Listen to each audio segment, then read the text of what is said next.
오늘 우리와 함께할 성경 말씀 시편 18편 1절에서 6절. 나의 힘이신 여호와여, 내가 주를 사랑하나이다. 여호와는 나의 반석이시오, 나의 요새시오, 나를 건지시는 이시오, 나의 하나님이시오. 내가 그 안에 피할 나의 바위시오, 나의 방패시오, 나의 구원의 뿌리시오, 나의 산성이시로다. 내가 찬송받으실 여호와께 아뢰리니 내가 원수들에게서 구원을 얻으리로다. 사망의 줄이 나를 얽고 불의의 창수가 나를 두렵게 하였으며 수월의 줄이 나를 두르고 사망의 올무가 내게 이르렀도다. 내가 환난 중에서 여호와께 아뢰며 나의 하나님께 부르짖었더니 그가 그의 성전에서 내 소리를 들으시며 그의 앞에서 나의 부르짖음이 그의 귀에 들렸도다. 아멘.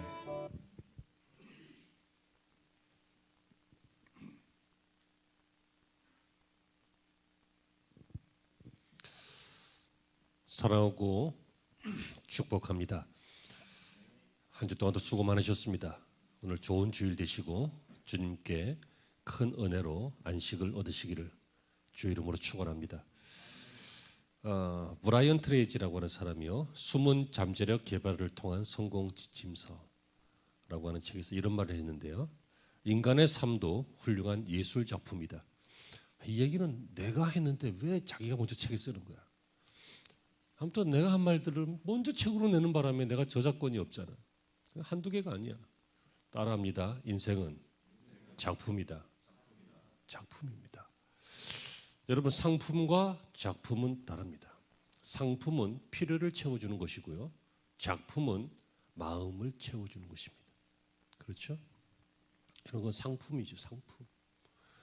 그런데 이제 뭔가 예술 작품이라든지 문화적인 작품이라든지 아니면 상품이라 할지라도 아주 탁월한 상품 같은 거는 작품처럼 느껴지는, 이런 것들은 마음에 기쁨을 주잖아요. 그것처럼 사람의 삶도요, 작품이 있습니다. 걸작품이 있습니다.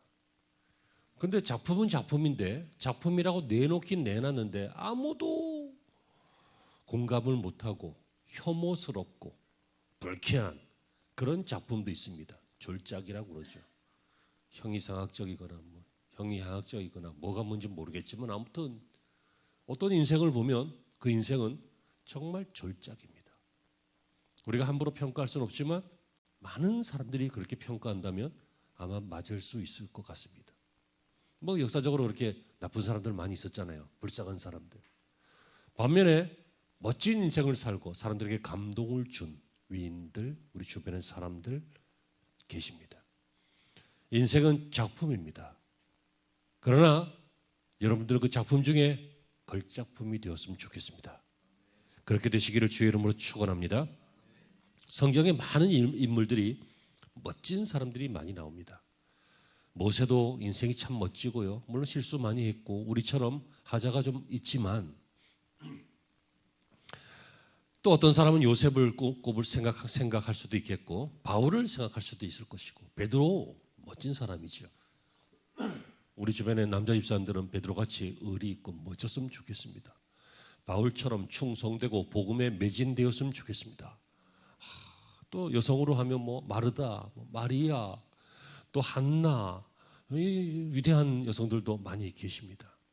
그런데 성경에요, 하나님이 좀 편애했던 사람이 한 분 계십니다. 이 사람은 내 마음에 합하다 라고 칭찬했던 사람, 다윗입니다. 다윗. 여러분, 이 정말 또 엄청난 칭찬 아닙니까? 내 마음에 딱 맞다, 내 마음에 합하다. 보기만 해도 이쁘다는 얘기예요. 내 마음에 쏙 든다. 뭐 생긴 거며 속이며 말하는 거며 태도며 자세며 신앙이며 내 마음에 꼭 든다. 이렇게 말하고 있는 사람이 바로 다윗인데요. 오늘 읽으신 본문은 다윗의 인생 말년에 썼던 시입니다. 왜냐하면 오늘 본문에서도 내용이 나오는데요, 사무엘하 22장의 내용과 아주 같은 내용이 오늘 이 시편 18편의 시로 기록된 것입니다. 거기 내용에서는요, 다윗이 사울의 그 위협 앞에서 건짐을 받고, 모든 대적의 위협 앞에서 건짐을 받은 다음에 다시 말하면 인생의 그 위험에서 건짐을 받은 다음에 이런 체험을 하고 난 다음에 나중에 이제 이 시를 쓰게 되는데요. 어쩌면 이 다윗이 자신의 인생을 돌이켜 보면서 고백했던 뭐 회고록, 회상이라고 볼 수도 있을 것 같습니다. 여러분, 오늘 저와 여러분들은 이 다윗의 회상을 통해서, 이 회고록을 통해서 이 걸작 같은, 작품 같은 인생을 살았던 다윗이 어떻게 살았길래 그런 인생이 되었을까를 이 시간 살펴보고, 뿐만 아니라 저와 여러분들도 다윗처럼 하나님에게 기쁨이 되고 하나님의 마음에 합한 그런 신앙인으로 살아가기를 바랍니다. 첫 번째는요, 아주 단순한데 인생을 작품처럼, 신앙생활을 작품처럼 만들기 위해서는 그 안에 사랑 고백이 있어야 합니다. 사랑 고백. 다윗의 삶의 동기는 하나님을 사랑하는 것이었습니다. 다윗의 행동의 동기도 하나님을 사랑하는 것이었습니다. 그 누구보다 하나님을 사랑했습니다. 시편 23편 1절에 여호와는 나의 목자시니 내게 부족함이 없으리로다. 여러분, 하나님이 다른 것을 주셨기 때문이 아니라 그냥 목자가 되어 주셨기 때문에 부족한 것이 없다는 거예요. 하나님이 내 주인이신 것 자체가 내 인생의 행복이라는 거예요. 그 어떻게 이렇게 나와요? 아무것도 없어도 된다는 거예요. 하나님만 있으면 된다는 거예요. 이런 감정이 어떻게 나와요? 사랑하면 나와요. 여러분, 젊어서 사랑을 해보셨죠? 뭐 그 사랑이 지금 사랑인 줄로 믿습니다. 그런데 그 사랑할 때요, 나이 먹어서 사랑이 어려운 이유는 뭡니까? 이것저것 따지는 게 많죠. 연봉이 얼마냐, 생긴 건 어떠냐, 집안은 어떠냐, 뭐 학벌은 어떠냐, 이렇게 따지는 것들이 많아지는데, 어려서 사랑할 때는 아무것도 필요 없고 그냥 너만 있으면 된다 그러잖아. 너만 있으면 하나로 만족하잖아요. 여러분, 하나님은 다윗에게 그렇게 멀리 계신 분이 아니었습니다. 항상 그의 마음속에 있었고 항상 그의 곁에 계셨고 인격적으로 사랑을 고백했고, 그래서 어떤 일을 당해도 하나님을 자신의 삶과 분리하지 않았습니다. 원수에게 쫓겨도 하나님을 분리하지 않았습니다. 상처를 받아도 하나님을 분리하지 않았습니다. 기분이 나빠도 하나님을 분리하지 않았습니다.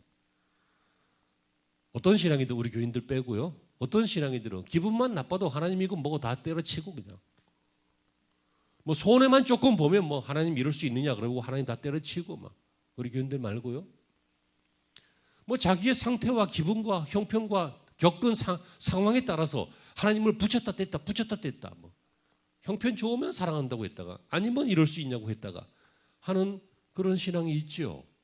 여러분, 그건 참 사랑이 아닐 겁니다. 나에게 잘해줄 때만 사랑한다고 하고 조금 섭섭하면 막 미워하고 저주하고 엎어버리고, 정신병입니다. 그거. 사랑 아니라고요. 그래서 청년들 사랑하는지 안 하는지 잘 테스트 해봐야 돼. 지금 연애할 때도 그렇다면 나중에는 어떨 것 같아? 잘 테스트 해봐야 돼. 잘해줄 때, 눈 멀었을 때, 콩깍지 씌었을 때 그거 믿지 말고, 어려울 때, 곤란할 때 어떤 태도를 취하는지, 나를 어떻게 대하는지, 그런 것들을 잘 봐야 돼. 이해하냐? 청년들? 아무나 그냥 이쁘다고 덜컥하면 큰일 난다. 멋있다고 그냥 꼭 넘어가면 큰일 난다. 연봉 세다고 그냥 탁 하면 큰일 난다. 사랑입니다. 여러분, 골리앗이 하나님을 조롱했습니다.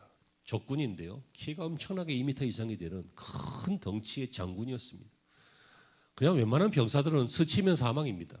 이런 골리앗이 블레셋의 장군이죠. 너무 강력한 군대니까 뭐 눈앞에 뵈는 게 없어요. 그러니까는 막 이스라엘을 모욕하면서, 야 니네 하나님도 뭐 하나님이냐 그래가면서 했더니 다 기가 죽어서, 다 그 말이 맞으니까, 저걸 어떻게 할 수가 없으니까 그 앞에서 떨고 있을 때 다윗이 분기 충전해서 일어났습니다. 다윗이 뭐 키가 컸어요, 뭐 무기가 있어요, 뭐 전술이 있어요, 백이 있어요, 아무것도 없어요. 왜 그랬을까요? 하나님을 사랑했기 때문입니다. 의로운 분노라고 하죠. 여러분, 차선 잘못 물었다고 막 분노하잖아. 우리는 운전하다가 그 개인적인 분노고, 그거 말고 막 교회가 영광을 잃어버리고 하나님이 이름이 막 모욕이 되고 이 세상이 막 하나님의 사람들을 과소평가하고 막 그럴 때 막 의로운 분 같은 거 안 생깁니까? 분을 내라는 게 아니라 분은 생기긴 해야 된다는 거예요. 두꺼비 파리 잡아먹듯이 눈만 꾹꾹꾹 해가지고 아무 생각 없고 그럴 수는 없다는 거예요. 하나님을 향해서 헌신했던 사람들, 다윗 말고도 많은 사람들을 한번 연상해 보십시오. 이 사람들은 어떻게 그렇게 한결같았을까요? 어떻게 그렇게 어려운 문제에서 극복해냈을까요? 어떻게 원수들 앞에서 구원받았을까요? 어떻게 죽을 일에서 살아났을까요? 하나님을 사랑했기 때문입니다. 멋진 인생 아닙니까? 여러분, 우리의 삶의 현장에 이런 사랑 고백이 훈련되어지고 연습되어지고 많아지고 커지고 중요해지기를 주 이름으로 축원합니다. 아브라함은요, 처음에 좀 겁쟁이였어요. 이방 왕이 자기 아내를, 물론 자기 아내가 사실은 친척이기도 하지만 그래도 아내잖아. 예전에는 뭐 조금 가까운 사람들끼리 결혼한 일들이 많이 있었잖아요, 고대 사회에서는. 그래서 친척뻘 누이긴 하지만 그래도 이 여자 누구냐 그러니까는 막 이뻐가지고 이방 왕이 그랬더니 자기 아내라 그러면 옛날에는 남편 죽이고 데려간 그만이거든. 그러니까 그렇게 못하고 내 누이다 그러고 막 비겁하지. 하지만 이해는 되죠, 무슨 정황인지. 이거 정황 안 되는 학생들은 사무실로 와라. 이해는 되지. 그런 상황이 있어요. 뭐 그냥 그런 사람이야. 근데 그런 사람이 몇 번의 시험과 또 몇 번의 하나님의 도우심을 체험하고 어떻게 됐어요? 시험만 겪고 끝난 게 아니라 성장했어요. 하나님의 도우심을 겪고 끝난 게 아니라 그것을 간직했어요. 그래서 어떤 일이 생겨요? 하나님을 신뢰하기 시작했고 그러다가 하나님을 사랑하게 되었어요. 그때쯤 온 시험이 뭐예요? 네 아들 이삭을 바치라는 거예요. 여러분, 아들 이삭을 어떻게 바쳐요? 아들인데 100세에 얻은 아들인데 그것도 포기했는데 하나님이 준다고 해놓고 왜 줬다가 뺏는 거예요? 세상에 제일 치사한 게 뭐예요? 줬다 뺏는 거잖아. 근데 아브라함은 어떻게 했어요? 아들 이삭을 하나님께 드렸어요. 물론 하나님이 대신 제물을 준비해서 아들 이삭은 구원받았지만 살아났지만 어떻게 가능해요? 하나님을 향한 사랑 때문이었어요. 여러분, 사랑의 크기를 가름하기가 좀 어렵습니다. 하지만 고백하시기 바랍니다. 주님, 내가 주님을 사랑합니다. 물론 그 사랑이 때로는 좀 부끄러울 수 있습니다. 때로는 그다지 크지 않아서 하나님 앞에 고백하기가 좀 민망할 수도 있습니다. 하지만 여러분, 하나님은 그러거나 저러거나 어차피 아십니다. 여러분의 인생을 가치 있고 아름답고 작품 같은 인생으로 만들기 위해서 이것부터 훈련하시기 바랍니다. 뭐라고요? 하나님 사랑합니다. 하나님을 사랑하는 자, 그도 하나님이 찾으시고 하나님이 사랑하시고 하나님이 높여주시고 하나님이 그 인생을 축복해 주셔서 작품 같은 인생으로, 걸작품으로 만들어 가실 줄로 믿습니다. 두 번째는요, 작품 같은 인생은 내 인생 자체가 하나님께 영광이 되는 것이 목표인 삶. 왜 사느냐? 하나님께 영광 드리려고 산다. 왜 하느냐? 하나님께 영광 드리려고 한다. 왜 공부하느냐? 하나님께 영광 드리려고 공부한다. 왜 장사하느냐? 하나님께 영광 드리려고 장사한다. 왜 출세해야 되느냐? 하나님께 영광 드리려고 출세한다. 왜 승리해야 되느냐? 하나님께 영광 드리기 위해서 승리한다. 내가 이거 반복하면서 내일 이거 할 때 아멘이 몇 번 나올까 셌는데 지금 2번 나왔어요. 하지만 기대는 훨씬 많이 했어요. 내가 무엇을 하든 무엇을 먹든 무엇을 마시든 무엇을 계획하고 진행하든 간에 그 왜 하느냐? 하나님께 영광을 드리기 위해서 한다라고 하는 그런 삶을 사는 사람이 작품 같은 인생을 만든다고요. 그 인생은 하나님이 작품으로 만들어 주셔요. 삶의 목적이 어디 있습니까? 돈 버는 거 벌어야 됩니다. 즐기는 거 레저 해야 됩니다. 행복 지수를 높이기 위해서. 오래 사는 거, 지식을 얻는 거 이런 거 다 필요합니다. 하지만 그 모든 것들이 왜 필요하느냐는 거예요. 하나님께 영광을 돌리는 것입니다. 성공한 사람이요? 어떻게 성공했습니까? 내가 막 찢어지게 가난한 집안에서 태어났는데 어려서 공부하고 싶었는데 못하면 야학에서 공부 막 해가지고 막 귀인을 만나서 이런 일이 있는데 막 잠도 안 자고 2시간씩 자면서 막 일을 해가지고 막 그렇게 해가지고 막 이렇게 했는데 막 이런 일이 생겼고 저런 일이 생겨갖고 막 해가지고 내가 그때 막 도전을 해가지고 막 실패도 했지만 또 해가지고 또 실패했지만 또 해가지고 성공했다. 누가 영광 받는 거야? 내가. 그런데 내가 이렇게 할 수 있도록 하나님께서 붙잡아 주셨다. 도와주셨다. 사람을 만나게 하셨다. 이렇게 모든 것들이 그 배경에 하나님이 계셨다라고 하나님께 영광을 돌리는 그 사람을 하나님께서 드러나게 하시고 찬양케 하시고 사람들에게 존경받게 하시고 걸작품으로 만들어 가신다고요. 믿으시기를 바랍니다. 정말입니다. 내가 하나님을 자랑하면요, 하나님이 나를 자랑합니다. 따라합시다. 오늘 한 얘기 중에서 가장 멋진 말 같네. 내가 하나님을 자랑하면 하나님도 나를 자랑하신다. 자랑하셔요. 자랑하는 게 뭐예요? 그게 우리가 그렇게 원했던 축복이잖아요. 그게 그렇게 우리가 원했던 출세고 축복이고 성공이고 그런 것이잖아요. 꼭 그것이 아니더라도 하나님을 자랑하시는 거, 하나님께 영광을 돌리는 거예요. 다윗이라는 사람의 인생의 특징을 보면요, 어떤 일을 해놓고 절대로 잘난 척하지 않았어요. 하나님이 도우셨습니다. 하나님 사랑합니다. 하나님이 나의 주이십니다. 하나님이 나를 지키셨습니다. 이렇게 늘 고백을 하고 있어요. 시편에 그래서 다윗의 시가 너무너무 많이 있어요. 성경을 보면 사도 바울도 그렇죠. 고린도전서 15장 10절 나의 나된 것은 다 하나님 은혜라. 그 찬양의 배경이 되는 바로 이 말씀. 나의 나된 것은 하나님의 은혜로 된 것이니 내게 주신 그의 은혜가 헛되지 아니하여 내가 모든 사도보다 더 많이 수고하였으나 내가 아니요 오직 나와 함께 하신 하나님의 은혜로다. 하나님의 은혜다. 나의 나 된 것은 다 하나님 은혜라. 음이 하나도 안 맞네. 원래 12시 전에는 음이 안 맞아요. 사랑하는 여러분, 우리가 몰라서 그랬지 나중에 지나고 나서 잘 점검해 보면 하나님의 은혜였습니다. 우리가 체험을 안 해서 그렇지, 우리가 아직 어려서 성숙하지 못해서 그렇지, 아니면 어리석어서 몰라서 그렇지, 나중에 다 알 때가 오고 정산할 때가 오고 해서 그때 돌아보면 다 하나님의 은혜였습니다. 만약에 그때 그게 그렇게 안 됐으면 내가 지금 이렇게 됐을까요? 생각해 보세요. 만약에 그때 있었던 그 일이 이런 식으로 진행이 됐다면 어떻게 됐을까요? 저런 식으로 진행이 됐다면 어떻게 됐을까요? 하나님의 은혜였습니다. 여러분 하이든 아시죠? 오스트리아의 유명한 작곡가 하이든. 믿음이 너무 좋은 사람이랬어요. 이 사람의 버릇은요, 사람들이 자꾸 자기에게 영광을 돌리고 박수치고 그러면 하나님이 하셨습니다 라고 말하는 것이 이 사람의 버릇이었대요. 참 아름다운 사람 같습니다. 음악도 잘하지만 아닙니다. 하나님이 하셨습니다. 아닙니다. 하나님께만 영광을 드립니다. 당신 참 훌륭합니다. 이런 일이 많을 거 아니에요. 그럴 때마다 하나님이 하셨습니다. 하나님이 하셨습니다. 예전에 황정민 씨가, 영화배우 황정민, 제가 참 좋아하는 배우인데, 왜냐하면 사람이 너무 솔직담백해. 참 좋아해. 욕도 잘해. 나하고 좀 비슷해. 아주 솔직담백해. 맺히는 게 없어. 그냥 확. 근데 내가 이 사람이 한 영화 대사 중에 정말 좋아하는 거 있죠. 목사가 돈이 없지 가오가 없나? 거기서 물론 목사가 아니라 형사예요. 형사가 돈이 없지 가오가 없나? 이제 그 양반이요, 무슨 시상식에 나와서 그런 고백을 한 적이 있었어요. 제가 예전에 영상을 보여드린 것 같아요.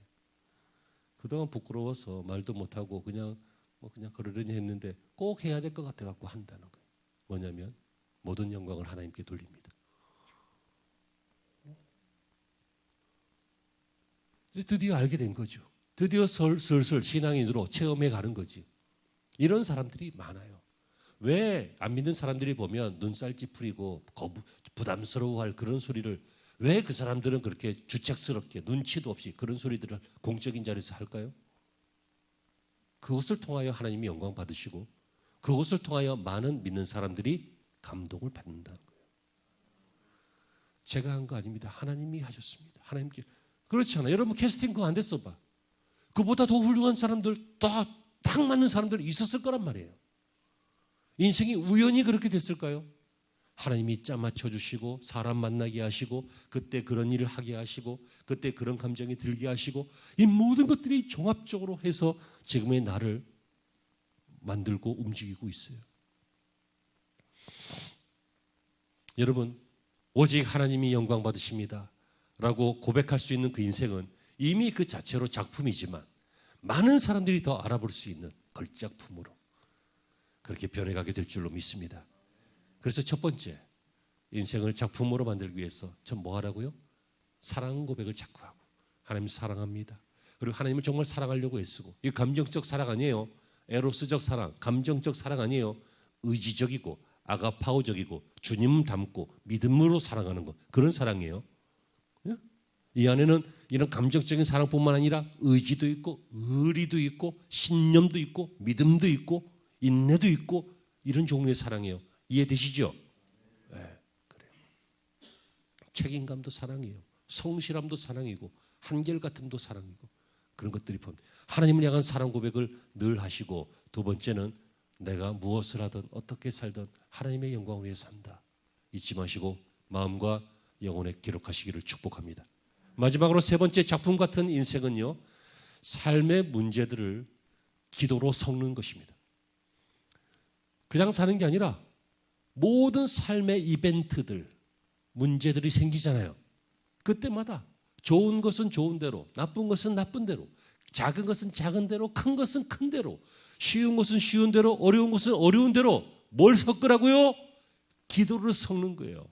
기도는 효소와 같아요. 이스트, 빵 만들 때 집어넣어야 이것이 발효가 되면서 그 밀가루가 좀 부드러워지고 부풀어 오르고 사람이 먹을 수 있게 되고, 안 그러고 생밀가루 먹어봐. 소화도 안 되고 막 체하고 그러지. 효소. 그것처럼 우리 인생의 이 기도가 다 섞이면, 어떤 사건이든지 어떤 일이든지 크든지 작든지 다 섞이면 그 어떤 일이 된다고요? 하나님의 일이 됩니다. 내 인생의 모든 문제들을 기도로 섞기를 바랍니다. 그러면 하나님의 일이 되고, 하나님의 일이면 그것은 작품이 되는 것을 믿으시기를 축복합니다. 시편 18편 4절 이하에 사망의 줄이 나를 얽고 불의의 창수가 나를 두렵게 하였습니다. 이게 인생이죠. 5절에 서울의 줄이 나를 두르고, 지옥입니다.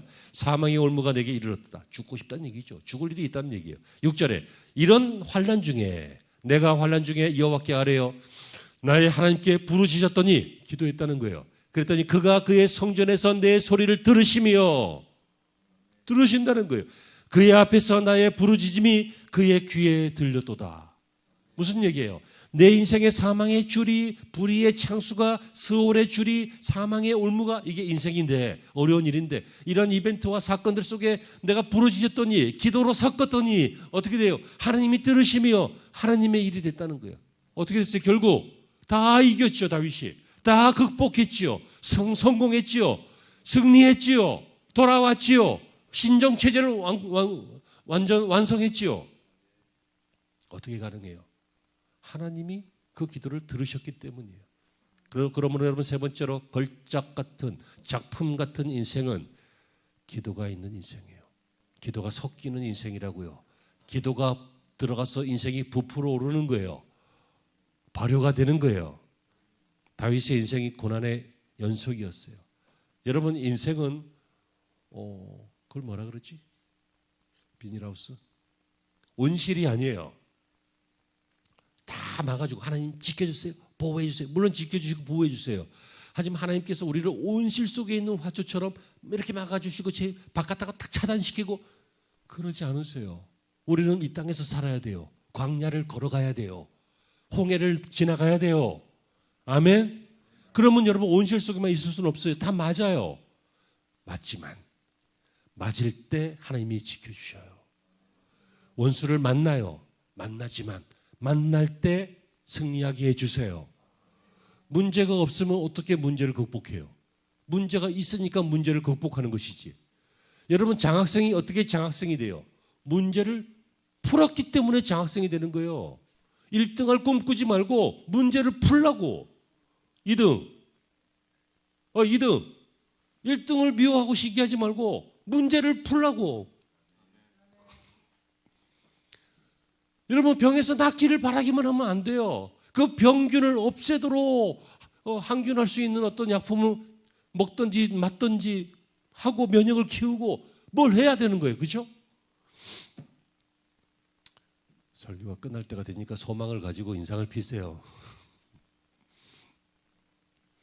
여러분, 이 다윗뿐만 아니라 많은 신앙인들이 그랬는데 포기하지 않았고요, 낙심하지 않았고, 기도 무용론, 기도해봐야 다 거기서 거기다, 이런 기도 무용론에 빠지지 않았고요, 기도 만능론.